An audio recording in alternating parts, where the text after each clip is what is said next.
Nepali lawmakers have urged the government to cut diplomatic ties with states known to sponsor terrorism in an indirect reference to Pakistan.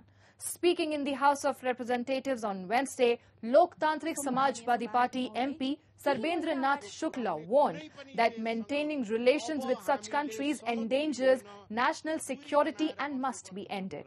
The comments came in the backdrop of a Pakistan Army delegation's visit to Nepal amid the ongoing conflict between India and Pakistan. Nepali lawmakers opposed the visit and lauded India's recent strikes against terror camps in Pakistan over the Pahalgam attack.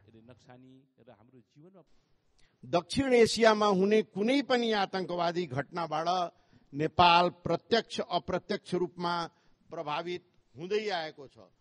त्यसर्थ अहिले समय आएको छ सभामुख महोदय, जब हामी आतंकवाद र आतंकवादी विरुद्ध सहकार्य गर्न कार्यनीतिलाई हृदयंगम गर्नुपर्छ। हामीले One Nepali citizen was also among the 26 victims of the Pahalgam terror attack that happened on 22nd of April. The incident has raised alarm over regional security. सार्वजनिक भइसकेको छ, तर छिमेकमा भएको जघन्य आतंककारी घटना र विकसित परिस्थितिलाई नजरअन्दाज गर्दै पाकिस्तानको उच्चस्तरीय सैनिक प्रतिनिधिमण्डलले नेपाल भ्रमण गरेको देखिन्छ। भ्रमण पूर्व निर्धारित नै भए पनि वर्तमान स्थितिका बारे संवेदनशील भएर कूटनैतिक कौशलताका साथ तत्कालका लागि भ्रमण स्थगन गर्दै उपयुक्त समयको प्रतीक्षा गर्नुपर्ने आवश्यकता थियो।